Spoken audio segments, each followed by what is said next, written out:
أعوذ بالله من الشيطان الرجيم بسم الله الرحمن الرحيم الحمد لله رب العالمين اللهم صل على سيدنا محمد وعلى آل سيدنا محمد وسلم assalamu alaikum ni awbal make musa kon tam man kay ba makon mali konan anga fole be obela jene fo oskiro la abe kan la yoro yoro ani obe kan la yoro yoro amba wala donya ka fo ngoni yan sigle kene ya wala nda kene kan nanzaro ba fo ko kuma donc mawla ko la santé avant tout ko kene ya de ba benye na manya ala sona kan garjiga do masawla mune kene ya sirata maka je kabla awni donya siraw karamo ya siraw muri ya siraw o anyira yan sinda ulu sinda nola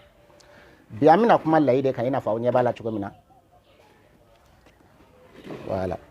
lay joro kabo kene ya kono anga yiridew no e firiwu ye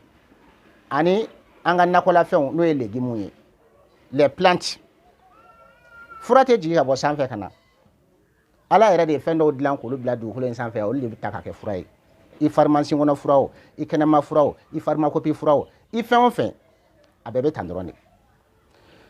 wala sisan ɲɛdɔn de bɛ kɛ dɔnnibagaw de bɛ sigi ka jatew minɛ k'a ta k'a lajɛ ni mansinw yɛrɛ sisan ka sɔrɔ ka a livre bɔ kɛnɛya sira yɛrɛ fɛ an bɛna kuma layi nafa kan bi on consomme les bulbes hachés fins pendant une semaine contre l'hypertension artérielle tension yɛlɛta bɛ e mɔgɔ min na ni dɔw b'a wele ko tension ba dɔw b'a wele ko jolicɛya tension sɔgɔma n'i wulila layikisɛ 2 lay chefren fla o ta doro ina fa onya bala chugum kele fila ote c'est ça ika afulo folo wuli ka bo asanfe fara fiyeman do fana be duguma agoloni o fana woro ka bo asanfe ika soro la sisan ka tige lando ta bi se yake muruye ka tige meseku cireku fo ka misanya ka ke isa ko wala sa kunu ninka noya wala ibi soro ka ke tege titiri kono ka blaida ka jike ka lajigi dongo do ibe ninke tan ka tugun na tan fo dogo kun kele nyoko na ka die yere ibe continue kan tagale nyefe ala ka o farla kari wa be bana wara furake la fermentation gastrique o ye furu kono problème do ye la tout fo ka ta se soga ma et les infections pulmonaires ali fo kono bana o pneumonie bana do o yora joro ka bo mais min ka ba ko ya bana anga zere émission na anga zere video la ambe kuma retention dirin kan no e nyagene ere keli gele abi mogo mun fe mogo mun kan nyagene boli ka gele ala sakole ndo me a chamante soro fe kabo ango ngo zere be onno ya ne ma sebe na zere de ya sebe abetu bo kana ba arabu kana ne agent de santé on ta dan ka kala ka fawe au yere blasra nai member la ka mi nga tiktok commentaire kono o yoro o zere ko kuma ina do de kanto mogo do de sebeli ke no ko na soro ko zere bi se ko o bana no ya ko zere sene law ko bana kun tana yolla esi ni kuma kele mogo do be zere sene ado yere tami ado ta afuna al ni uba mi esi uba abe fura kele ke ni gundo mun esi ubul do uba mu dampla do uta utiliser choko do akanga ke choko de quantité jumele kanga ta wati jumele esi ubo be do donc nunu ye filouye parce que ala ba fo suratul nahl ko no ba wele ko suratul zabe wana suran tan worana o aya binan sabana fasalu ahla zikri in kuntum la ta'lamun, c'est-à-dire demandez donc aux gens des rappels si vous ne savez pas hanga ni ngali ke don bago la fin kan antemindo donc pour que ikana ni ka ko don balya ira ni te fem don kana mola kana kuncha bayake adon bago nyininga ale tumese ka nere nyininga wala tumese ka don bago were nyininga sani ka wuli ka la goshili ka doro mo ko commentaire la ere nyebala saru bebe ka femi emi inyebala saru be were abonné femi re kuma da makoso inyebala mo ko baw amara damale jeune premier ba mo ka dendo asigilendo Burkina Faso du ko sanfe olu be ni fen commenter kala ka emi ka kuma kan homme puissant amara damale o nyogona mo chaman de kuma na ninka kan tantu kan féliciter to bi wulele ke ka foluke eto shike o kana ye bashi e beta afoki beta ita info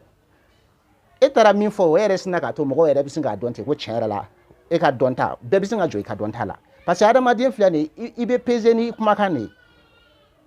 voilà i ka donta be peze ni ka kuma choya de abe na fo anye layira awla sisa livre kono a sebele metu ba kana layira fle ka yira awla livre kono a sebele me arabu kana layira fle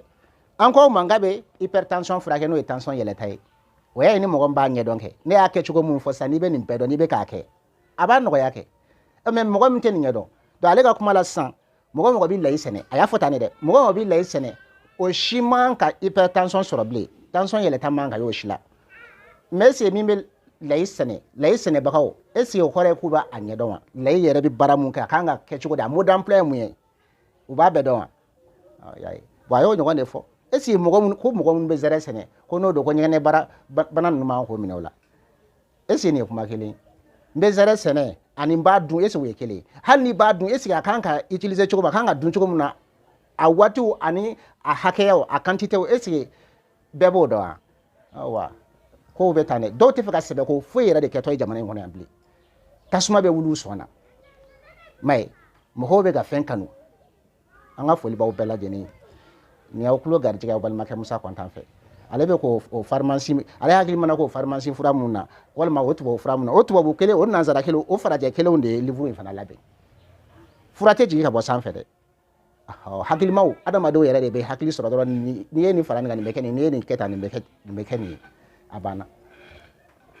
abetani o pharmacie mo ko yere fana do ale ga kuma la pharmacie mo ko fana man ka bana do amade ga to shu fana bulu la folo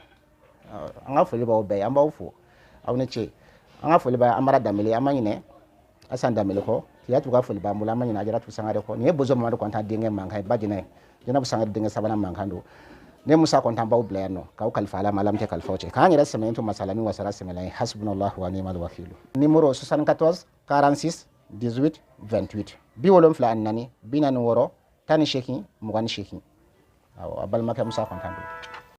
ola ni mo gombe fe kan la soranga numéro 74 46 18 28 bi wolon fla ani nani binani woro tani sheki mugani sheki ni wulele ke ola wala ni o numéro ni arrestre ka appareil kono ka téléphone kono ibse kan la sor WhatsApp sans fait Viber sans fait Telegram sans fait na nyona réseaux sociaux sans fait kuma mbi fe ibse ka obla abse ya ka anda mase awdo ka banawma wala anda re mase awdo ka layinuma awbe fe anda ka shemunuma anda masoluma o ibse ka wulele ke ni balaje ne ko son al ni mo gombe fe ku utake jawchi ama anku ka lajele ke utake kono la sababu la ni bulo kono sababu la ka jabi chiuma o sigiro la o fana be ben fana ni sira kele en fene jogo inata amidu o ka amani na aushi ko amani na ajara to ko anga fuli ba o balaje ne amidu o ka o kalfa ala malam ke kalfo chen ka anyira semento masalami wasara semelai hasbunallahu wa ni'mal wakeel